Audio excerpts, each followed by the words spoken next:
Welcome two famous रसोई। आज मैं आपके लिए लेके आई हूँ नारियल की बर्फी। बहुत ही आसान तरीके से इस नारियल की बर्फी को हम बनाएंगे, एकदम से नए तरीके से। नारियल की बर्फी बनाने के लिए मैंने ये 3 टुकड़े नारियल के ले लिए हैं और वजन में ये नारियल 200 ग्राम है। अब हम चाकू की मदद से इन नारियल को इस तरह से लंबे लंबे टुकड़ों में हम कट कर लेते हैं। ये नारियल अक्सर हमारे घरों में आराम से मिल जाता है। यह हमने ये नारियल के सारे टुकड़े कर लिए हैं। यह हमने ये पैन ले लिया है। इन नारियल के टुकड़ों को हम पैन में डाल देते हैं। साथ ही हम डाल देंगे 1 कप दूध। ये मैंने फुल क्रीम 1 कप दूध लिया है। ये उबला हुआ दूध नहीं है, बस ये नॉर्मल दूध ही है। और दूध में हम नारियल को मिक्स कर लेते हैं। गैस को हमने मीडियम आंच पर कर लिया है। यहाँ पे जो नारियल में हमने दूध डाला है, दूध में नारियल को हम पकाएंगे तो नारियल काफ़ी सॉफ्ट हो जाएगा और जो हम नारियल की बर्फी बनाएंगे वो भी बहुत ही खाने में टेस्टी लगेगी। यहाँ हमने गैस को मीडियम आंच पर कर लिया है। नारियल में दूध डालकर नारियल को पकाने से बर्फी बहुत ही टेस्टी बनेगी और एकदम से ऐसी सॉफ्ट बनेगी। अब यहाँ पे ये दूध में ऐसा उबाल आ गया है। पूरा दूध सूखने तक हमें यहाँ पर ये नारियल में दूध पकाना है।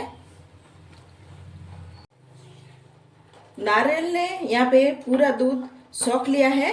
अब हम गैस को बंद कर देते हैं और नारियल को हम ठंडा होने देते हैं। नारियल ठंडे हो रहे हैं, तब तक हम दूसरी तैयारी कर लेते हैं। यहाँ मैंने ले ली है 20 बादाम और यहाँ पे ले लिए हमने 15 काजू। साथ ही यहाँ मैं डाल रही हूँ दरदरे की हुई इलायची पाउडर। इन सबको हम पीस लेते हैं। या हमें बारीक नहीं पीसना है, हम इन सबको दरदरा पीसेंगे। इन सबको हमने ऐसा दरदरा पीस लिया है।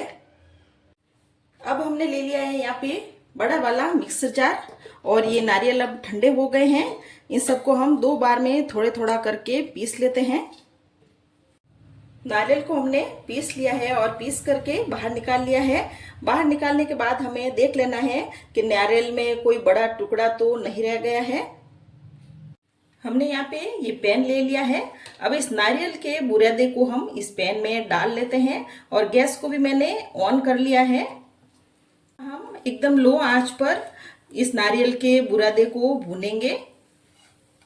इस नारियल को बुरादे को हमें छोड़ना नहीं है, क्योंकि हमने दूध में इस नारियल को पकाया है तो ये नारियल अब थोड़ा गीला है तो ये नीचे से लग भी सकता है। तो हमें यहाँ पर लगातार चलाते हुए इसे भून लेना है।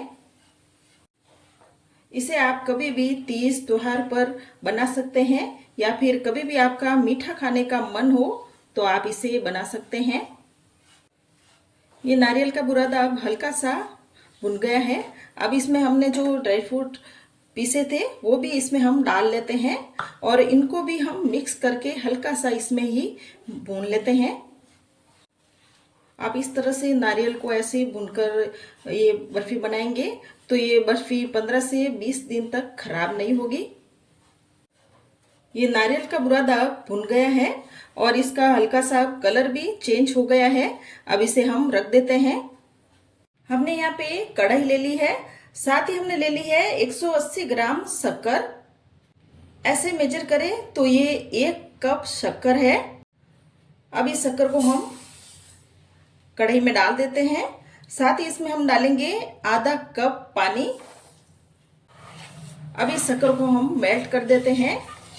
इसमें आप शक्कर ज़्यादा कम भी कर सकते हैं। अगर आप मीठा ज़्यादा खाते हो तो आपको शक्कर ज़्यादा डाल लेनी है और कम खाते हो तो आप कम भी इसमें डाल सकते हो।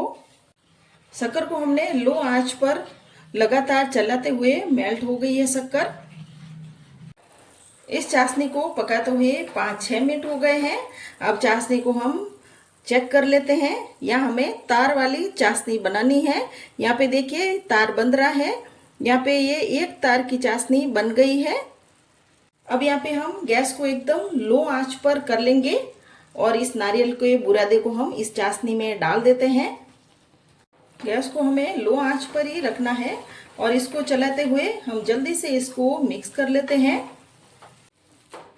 ये सारा मिक्सर बहुत ही आसानी से मिक्स हो गया है, इसमें गुठली वगैरह कुछ भी नहीं है। अगर आपके मिक्सर में पानी ज़्यादा हो तो लो फ्लेम पर ही इस मिक्सर को हमें 2-3 मिनट के लिए और पका लेना है। ये सारा मिक्सर हमारा ऐसे ड्राई हो गया है, अब ज़्यादा गीला भी नहीं है। अब इससे मिक्सर को हम एक प्लेट में जमाएंगे। बर्फी को जमाने के लिए यहाँ मैंने एक प्लेट ले ली है, इसमें हम लगाएंगे घी जिससे कि बर्फी नीचे चिपके नहीं। अब इस सारे मिक्सर को हम प्लेट में निकाल देते हैं। अब इस मिक्सर को हम प्लेट में फैला लेते हैं। आप इसे किसी डिब्बे में भी जमा सकते हैं। अब इसमें हम कट लगा लेते हैं। ठंडी होने के बाद ये बर्फी फिर बिखरेगी, इसलिए हम गरम गरम में ही इस पे कट लगा लेते हैं। अब यहाँ पे 1 घंटा रखने के बाद ये बर्फी एकदम से ठंडी हो गई है और चाकू को हम एक बार वापस जो हमने कट लगाए थे उन कट पर वापस से चाकू चलाएंगे जिससे कि कट अच्छे से लग जाए। अब इस बर्फी को हम चाकू की मदद से निकाल लेते हैं। अब यहाँ पे बर्फी बिल्कुल आराम से निकल रही है और एकदम से परफेक्ट ये जमी है, बिल्कुल भी टूट भी नहीं रही है।